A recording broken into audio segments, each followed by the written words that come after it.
साथियों, किस्मत मेरी मुट्ठी में नामक वीडियो में आपका एक बार फिर से स्वागत है। साथियों, कल के वीडियो में यानी कि पिछले वीडियो में मैंने आपको 84 लाख योनियों के बारे में बतलाया था।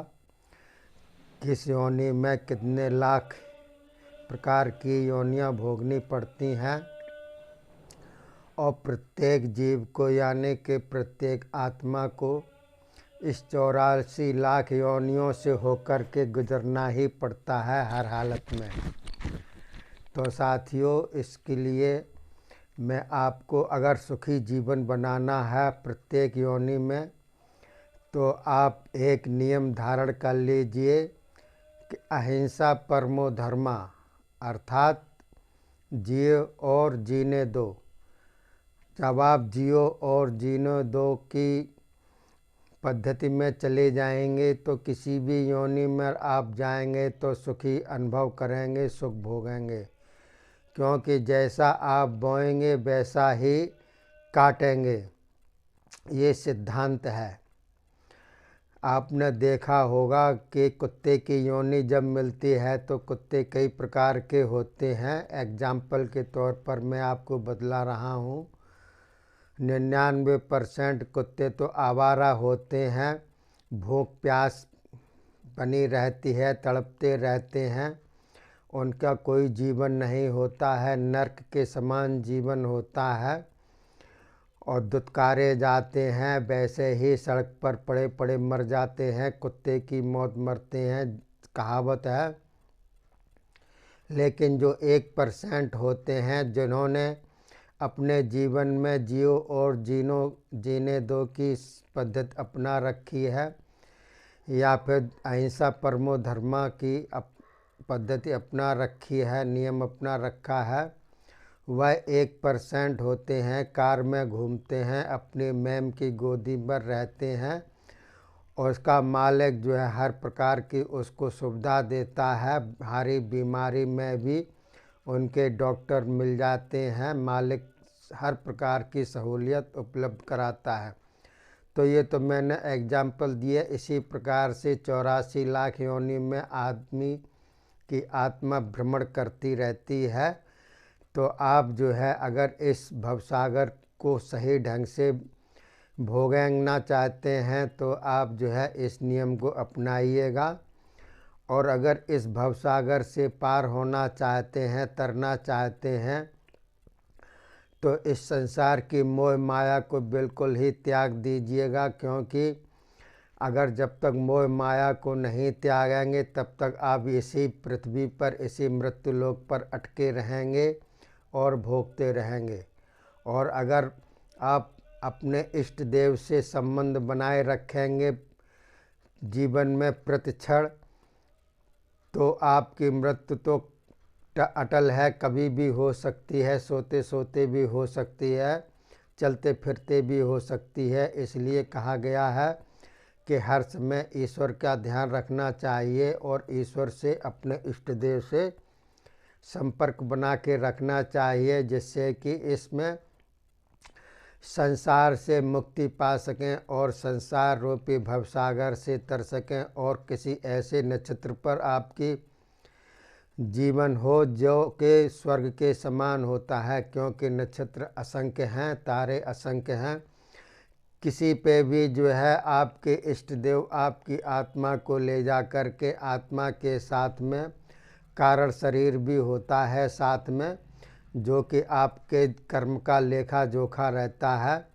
और स्थूल शरीर तो यहीं पर जल भुन जाता है, दफन हो जाता है, और सूक्ष्म शरीर भी कुछ दिनों तक भ्रमण करके ख़त्म हो जाता है, रह जाता है कारण शरीर आत्मा के साथ में, जो कभी नहीं अलग होती है। उसका जो है इष्ट से संयोग और वियोग होता रहता है।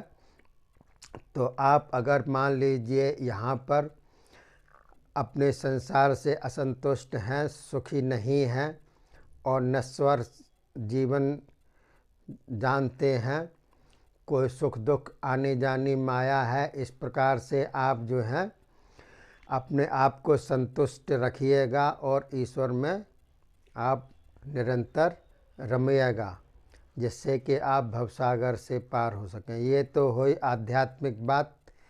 अब मैं आता हूँ अपने विषय पर, स्वर विज्ञान के बारे में, जो कि मैं आपको निरंतर बतलाता चला आ रहा हूँ। इस वीडियो के अंतर्गत भी मैं आपको स्वर विज्ञान के बारे में कुछ झलक दिखलाता हूँ, आगे भी बतलाता रहूँगा।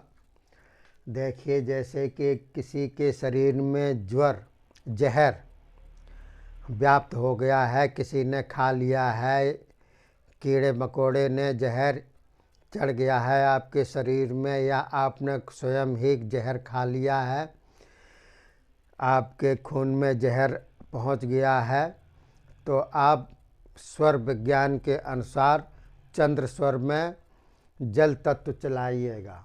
चंद्र स्वर में जल तत्व चलाने से जहर आपके शरीर में काम नहीं करेगा और निष्क्रिय हो जाएगा। जहर उत्पात नहीं मचाएगा आपके शरीर में। तो ये बगैर औषधि की दवा है। कभी भी किसी को भी अगर जहर चढ़ गया हो तो आप ध्यान रखिएगा और उसको बतला दीजिएगा कि चंद्र स्वर में जल तत्व चलाए। तत्वों के बारे में मैंने आपको पहले ही बतला दिया है, विस्तृत जानकारी और भी देता रहूँगा। दूसरे नंबर पर आता है, अगर पृथ्वी तत्व और जल तत्व अधिक चलता है आपका, तो आपको द्रव्य की लाभ होगा। द्रव्य का मतलब रुपए पैसे से, धन दौलत से संबंध होता है, व्यापार से संबंध होता है, इसमें लाभ होगा अगर आपको सूर्य स्वर में या चंद्र स्वर में जल तत्व और पृथ्वी तत्व अधिक चलते हैं तो।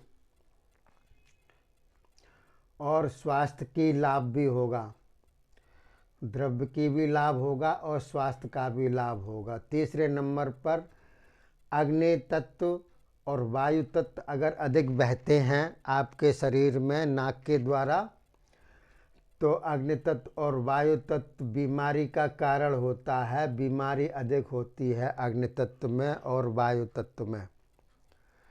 इसके अलावा आकाश तत्व में मृत्युकारी मामला होता है। आकाश तत्व खाली स्थान होता है, शून्य होता है, रिक्त स्थान मैंने आपको बतला ही दिया।